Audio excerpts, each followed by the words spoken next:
إن الحمد لله نحمده ونستعينه ونستغفره ونستهديه ونعوذ به من شرور أنفسنا ومن سيئات أعمالنا من يهده الله فلا مضل له ومن يضلل فلا هادي له وأشهد أن لا إله إلا الله ولي الصالحين وأشهد أن محمدا عبده ورسوله وصفيه وخليله صلوات ربي وسلامه عليه وعلى آله وأصحابه وعلى كل من سار على نهجه واستنى بسنته إلى يوم الدين. أما بعد، فإن أحسن الحديث كتاب الله، وخير الهدي هدي محمد صلى الله عليه وسلم، وشر الأمور محدثاتها، وكل محدثة بدعة، وكل بدعة ضلالة، وكل ضلالة في النار. أعاذنا الله وإياكم من أصحاب النار. عباد الله، أوصيكم وإياي نفسي بتقوى الله عز وجل، فقد فاز المتقون. Watukufu wa Islam, kwanza kabisa ningependa kuhusia nafsi yangu, nianze kuhusia nafsi yangu pamoja na nyinyi pia katika jambo la kumcha Allah subhanahu wa ta'ala. Kwa hakika wamefaulu wale wote wamchao.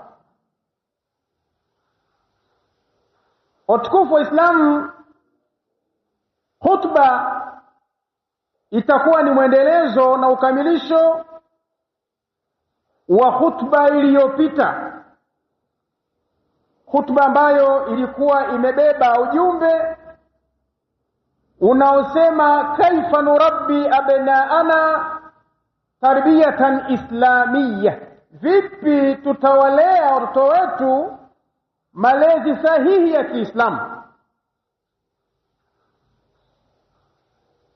Tulizungumza kwa faida na ukumbusho wa khutba iliyopita. Tulisoma hadithi ya Mtume sallallahu alayhi wasallam, hadithi ambayo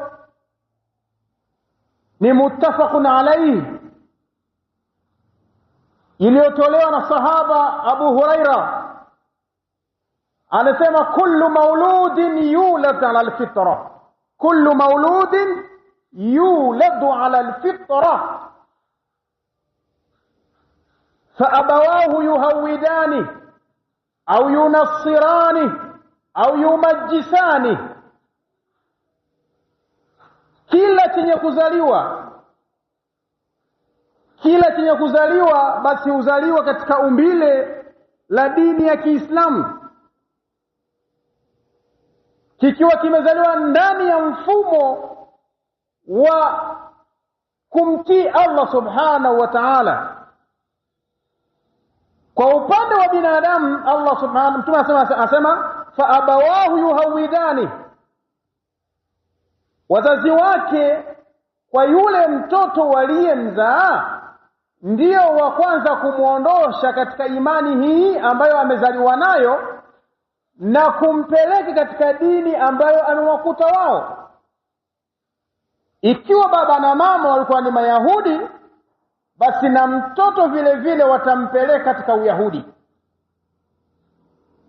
Ikiwa baba na mama walikuwa ni Manasara, kwa mtoto waliyemzaa watampeleka katika itikadi ya dini yao. Ikiwa mtoto aliyezaliwa wazazi wake ni majusi, watu ambao wanaabudia moto, basi na mtoto vile vile atapelekwa katika itikadi hiyo hiyo. Kwa hiyo tunapata kufahamu katika hadithi hii ndefu kwa kipande hichi tunachozungumza kwamba mtoto anapozaliwa huzaliwa katika dini ya Kiislamu. Ndugu zangu Waislamu, kwa sisi Waislamu ambao tumejaliwa hawa watoto, tutambue kwamba hawa watoto ni amana, na tutakuja kuulizwa katika amana hii tuliyopewa, amana ambayo Allah subhanahu wa ta'ala ameizungumza na Qur'an akisema inna aradna al-amanata 'ala as-samawati wal-ardi wal-jibal fa'abayna an yahmilnaha wa ashfaqna minha wa hamalaha al-insanu innahu kana dhaluman jahula. Hakika sisi tulitembeza tukaiweka wazi amana hii, tulipelekea milima, tulipelekea ardhi, mbingu, tukaiomba, tukawaazimisha wabebe amana hii, vilikataa. Yani mbingu, ardhi na milima, amana hii ambapo Allah subhanahu wa ta'ala alipokuwa ameiweka wazi, viumbe hivi vilitaka radhi Allah subhanahu wa ta'ala, vikasema hatuwezi, wa ashfaqna minha, tukavionea huruma. Lakini mwanadamu innahu hamala wa hamala al-insan, amana hii mwanadamu alibeba, innahu kana dhaluman jahula. Kwa amana hii ajifahamu mwanaume, ajifahamu mwanadamu, asipotekeleza amana hii basi atakuwa ni mjinga na aliyejidhulumu nafsi yake. Ndugu zangu Waislamu, tunapozungumza amana au tunapozungumza fitra, tunapozungumza Uislamu, tufahamu kwamba katika kumsabihi Allah subhanahu wa ta'ala sio binadamu peke yake, bali hata viumbe wengine wanafanya ibada, wanamuabudu Allah subhanahu wa ta'ala, kama ilivyothibiti na Qur'ani. Allah subhanahu wa ta'ala sema tusabbihu lahu as-samawati as-sab'u wal-ard wa man fihinna, mbingu saba hizi na ardhi saba vyote vinamsabihi Allah subhanahu wa ta'ala, na vilivyomo ndani ya mbingu saba na ardhi saba. Wa in min shay'in illa yusabbihu bihamdihi walakin la tafqahuna tasbihahum, hakikuwa kiumbe chochote katika ulimwengu huu wa ardhi wala mbingu, vyote vinamsabihi Allah subhanahu wa ta'ala, lakini ni wanadamu hamfahamu namna gani ndege anafanya ibada, hamfahamu sungusungu au chunguchungu namna gani anafanya ibada, hamfahamu au hamwasikii samaki ndani ya bahari jinsi wanafanya ibada. Kila kiumbe kinamsabihi Allah subhanahu wa ta'ala, lakini la tafqahuna tasbihahum. Ndugu zangu Waislamu, tukijikita katika lengo la kumlea huyu mtoto, mtoto anatakiwa alelewe katika nyanja zote. Nyanja kuu tarbiyatu ruhiyya, tarbiyatu ilmiyya al-aqliyya wa tarbiyatu al-badaniyya. Haya ni maeneo makuu ambayo anatakiwa mtoto unapompata uanze naye mapema. Haya ni maeneo muhimu sana. Tarbiyatu ruhiyya, umlee mtoto malezi ya kiroho, umfahamishe na umwelimishe, amtambue Mola wake na amtambue nani? Mtume wake. Haya tunayapata na Qur'ani. Mzee wetu aliyetangulia, mzee Luqman, na Qur'ani imethibitisha, Luqman alipomwambia mwanae, kamwita mwanae, kama Qur'ani inavyothibitisha, inasema wa idh qala Luqman li ibnihi wa huwa ya'idhu ya bunayya la tushrik billah inna ash-shirka la dhulmun 'adhim. Luqman alimwita mwanae akamwambia ya bunayya, mwanangu. Anampa waadhi, anampa nasaha. Anamwambia ya bunayya, mwanangu, la tushrik billah. Usimshirikishe Allah. Allah anapoabudiwa anaabudiwa akiwa peke yake, wala si Mungu wa tatu. Allah anapoabudiwa muabudie kwa upweke wake, na ufahamu inna shirka la dhulmun adhim. Kula kumshirikisha Allah subhanahu wa ta'ala ni dhulma iliyokuwa kubwa. Huu ni waadhi. Baba amekaa na mwanae, anaanza kumwelimisha, anamjenga kiroho, anamlea kiroho. Anamwambia ya bunayya, la tushrik billah, inna ash-shirka la dhulmun adhim. يا بني إنها إن تكن مثقال حبة من خردل فتكن في صخرة أو في السماوات أو في الأرض يأتي بها الله إن الله لطيف خبير. Luqman anaendelea kumpa wazi mwanae, mwanangu, hakika wema wowote utakaofanya, uovu wowote utakaofanya, hata kama utakuwa na uzito wa kokwatende mdogo sana kwa uzito wa kokwatende, basi na ukajificha katika sehemu iliyokuwa nyeti katika milima au mbinguni au ardhini, fahamu ya kwamba Allah subhanahu wa ta'ala atakuonesha, atakuletea. Fahamu wema ule ufanya utaukuta na utapewa, kwani Allah subhanahu wa ta'ala ni mpole. Ni mpole na khabirun bima ta'malun. Yote mnayoyafanya Allah subhanahu wa ta'ala anayo habari. Ya bunayya aqimis salah, mwanangu, simamisha swala. Mwanangu, ingia msikitini uswali. Simamisha swala. Wa'mur bil ma'ruf, usikomee kuswali peke yako, lakini simamia jukumu la kuamrisha wema. Wanha 'anil munkar, na usiamrishe tu bali kataza na maovu wanaofanya watu. Lakini fahamu katika jukumu hilo la kuamrisha wema na kukataza maovu, wasbir ala ma asabaka. Utapata mitihani mwanangu, utapata mitihani katika unawapelekea ujumbe huu. Dumu katika subra. Wasbir ala ma asabaka, subiri katika matatizo na misukosuko itakayokufika. Inna dhalika min azmi al-umur. Wasbir ala ma asabaka. Ndugu zangu Waislamu, baba anamwambia mtoto subiri katika misukosuko itakayokufika, katika kutangaza da'wa, kufikisha ujumbe, kumfata mtu ukamwambia hili sio, hili linafaa, hili halifai. Hapo kunazalika fitna, chuki, maudhi. Lakini dumu katika subra. Hakika haya ni katika miongoni mwa mambo yenye kuazimiwa. Ndugu zangu Waislamu, baba huyu anamwambia mtoto wake, anamfunza bado mdogo, anamuelimisha jinsi ya kuishi na jamii, lakini katanguliza jambo la kwanza ili ufanikiwe katika maisha yako hapa duniani, mtangulize Allah subhanahu wa ta'ala. Kwa hii ni tarbiyatun ruhiyya, ni malezi ya kiroho.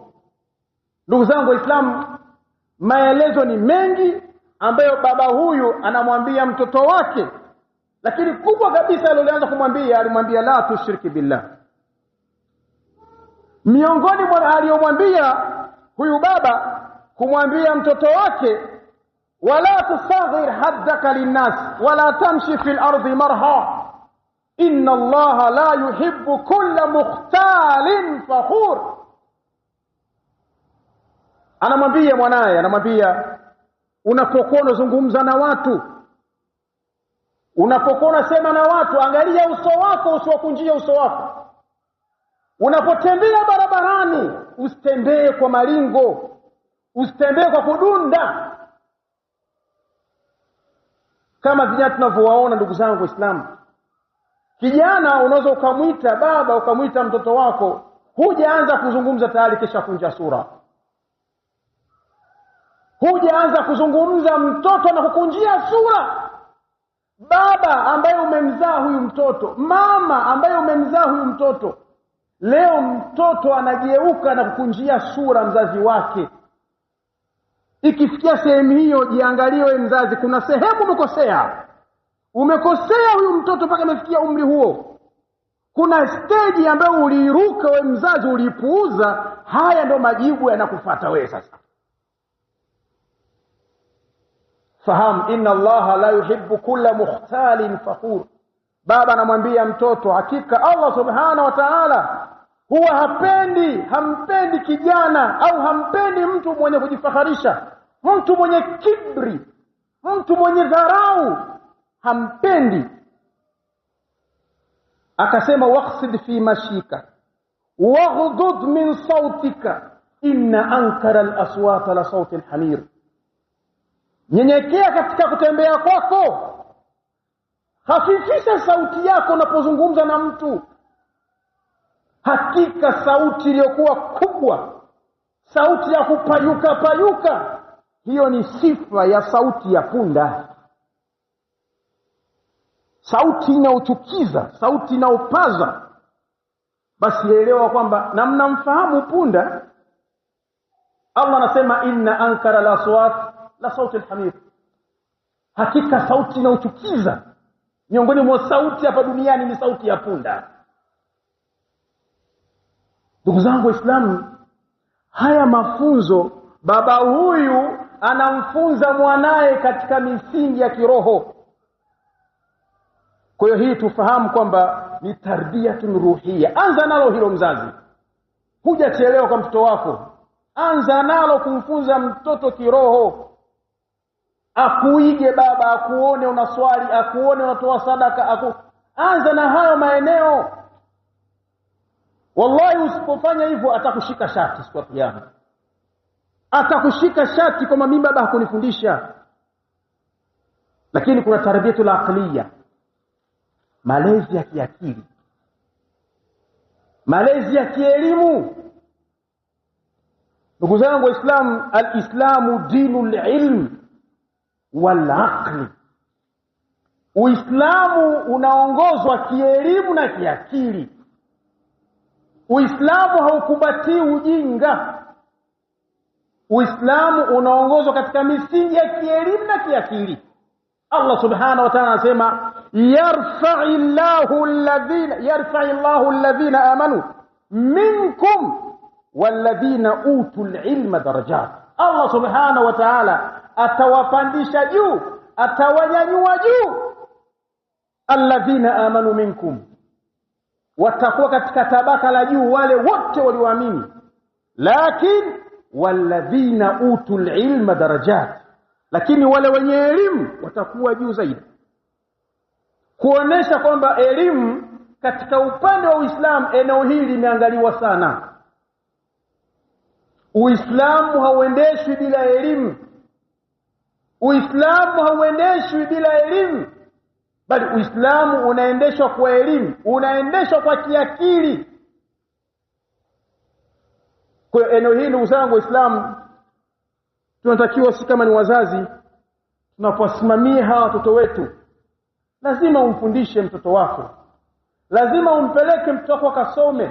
Chagua sehemu sahihi ya kumpeleka mwanao ili elimu hiyo atakayoipata iwe ni elimu itakayomsaidia yeye na wewe utakapoondoka duniani. Tarbiyatul badaniya, kuna malezi ya kimwili, na eneo hili wazazi wengi wameliangalia sana. Yaani mtoto anamlea kwa kumlisha na kumvisha. Tunayaona haya.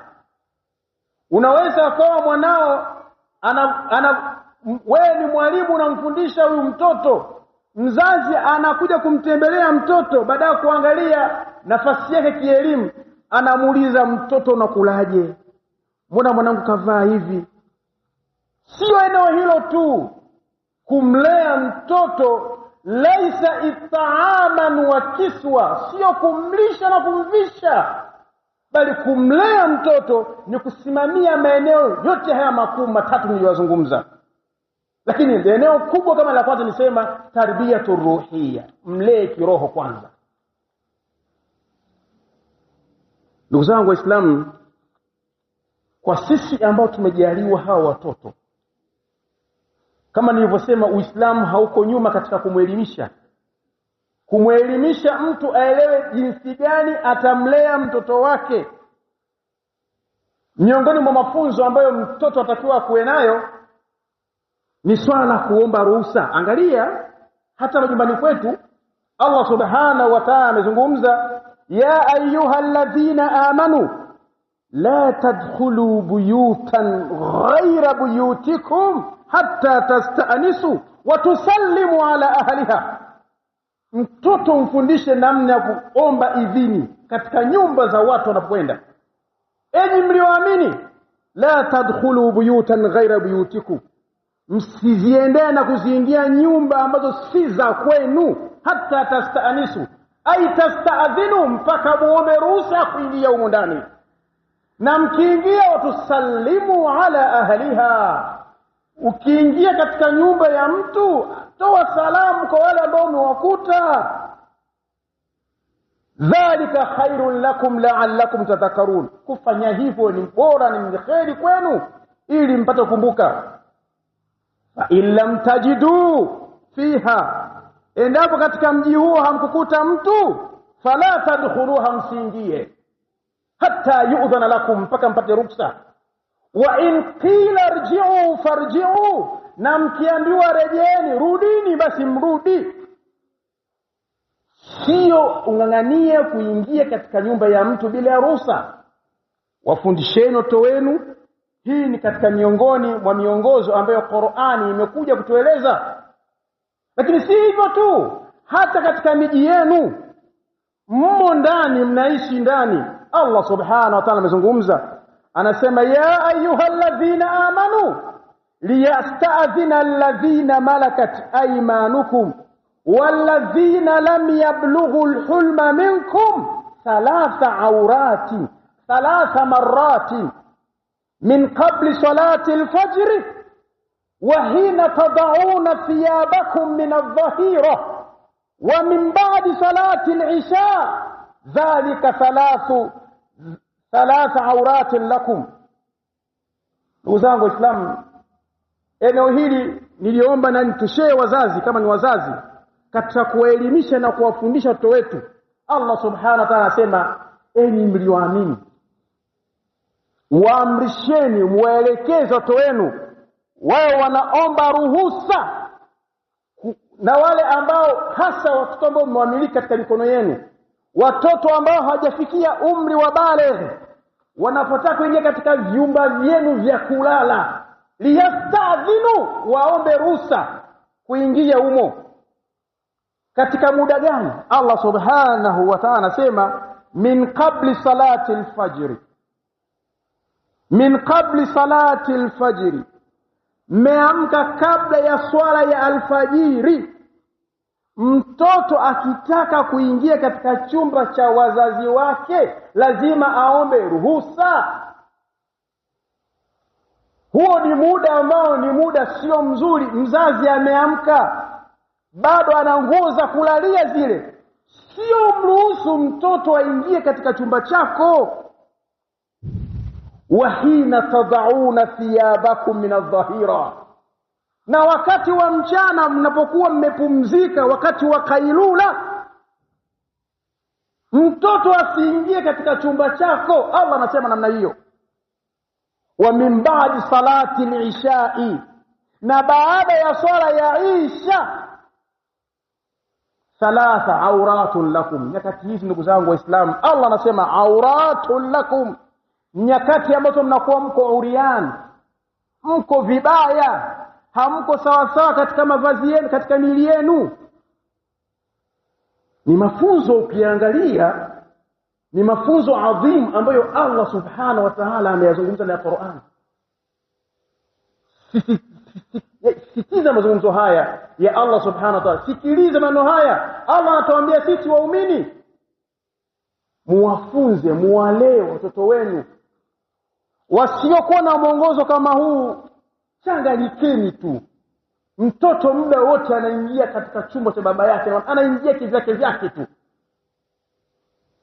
Allah subhanahu wa ta'ala hakumalizia akasema, laisa alaikum wala alaihim junahun ba'dahunna tawafuna alaikum.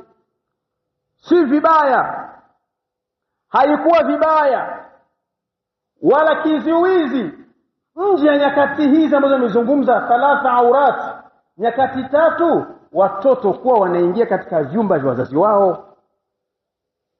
Ba'dukum ala ba'd kadhalika yubayinu Allahu lakumul ayati wallahu alimun hakim. Hivi ndivyo anavyoweka aya zake Allah subhanahu wa ta'ala, na yeye ndio mjuzi na ndio mwenye hikma.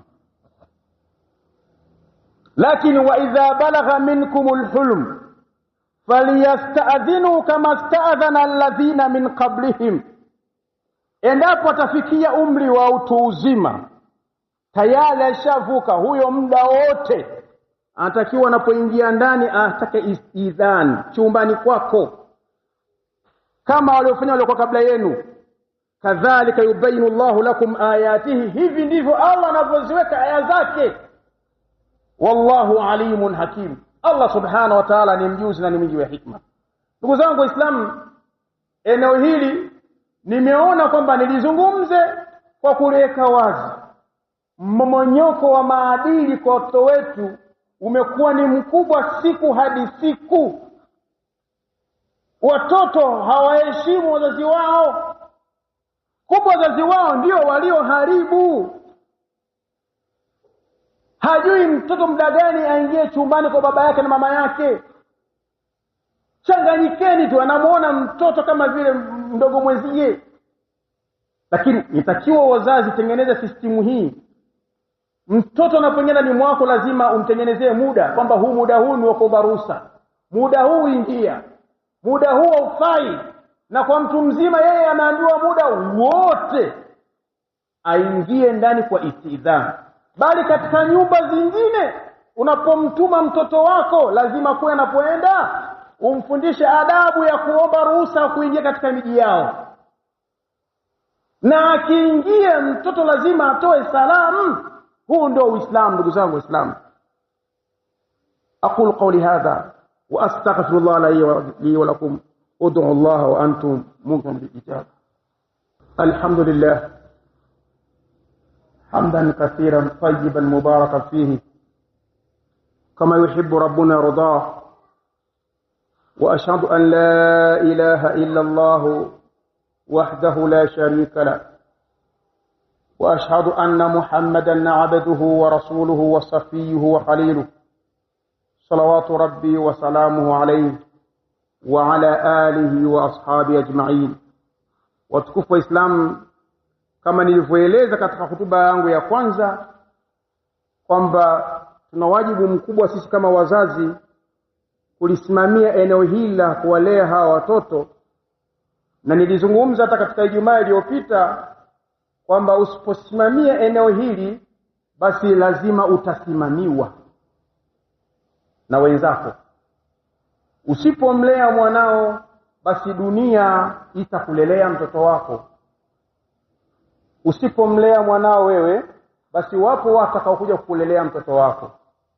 Sasa hawa watakaokuja kukulea mtoto wako wale hawataangalia dini yako, hawataangalia dini yako wala msimamo wako.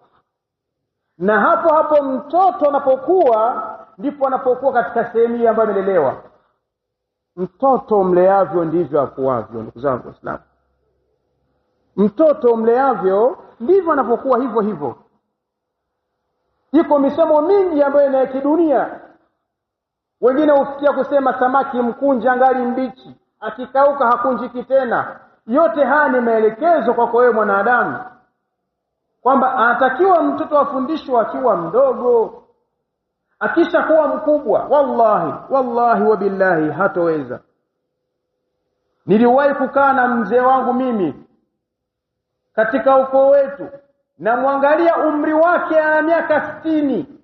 na zaidi yupo kitandani katika maradhi, anakumbuka, ananiambia mimi baba yangu hakunifundisha, akimaanisha mimi babu yangu, yani mimi kwa mimi namtenga babu, anasema mimi baba yangu hakuwahi kunifundisha haya mnayoyasoma.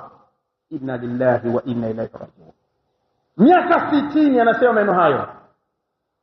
Ina maana kwamba akiondoka duniani atakaondoke na bendera. Siku ya kiyama akifufuka amwambie mzee wangu hakunifundisha, kuniongoza katika hii hali niliyokuwa nimekufa nayo. Tuko tunaishi kama wanyama tu sisi. Sasa Muislamu una jukumu kubwa kwa mtoto aliyepewa, na nimesema kwamba mtoto ni amana na utakuja kuulizwa katika amana hiyo uliyopata. Usifikiri mtoto uliye naye ni wa kumlisha na kumvisha, la, bali mtoto uliye naye anahitaji malezi na miongozo kutoka kwa baba na mama kwanza. Mwalimu wa kwanza ni baba na mama, wanaofuatia ni wengine huko. Tumuombe Allah subhanahu wa ta'ala jalie kuwa ni wazazi wema wenye kuwaongoza watoto wao katika malezi sahihi ya Kiislamu. Tukumbuke kumswalia mtume wetu Muhammad sallallahu alaihi wasallam, hasa pale Allah subhanahu wa ta'ala alipoamrisha, aliposema ya ayyuhalladhina amanu sallu alayhi wa sallimu taslima. warda Allahumma anil khulafa'ir rashidin minhum Abi Bakr Siddiq wa Umar wa Uthman wa Ali wa an baqiyati ashabi Rasulillah sallallahu alayhi wa sallam. Allahumma rabbana taqabbal minna innaka antas samiul alim wa tub alayna ya maulana innaka antat tawwabur rahim. اللهم بلغنا مما يرضيك أعمالنا.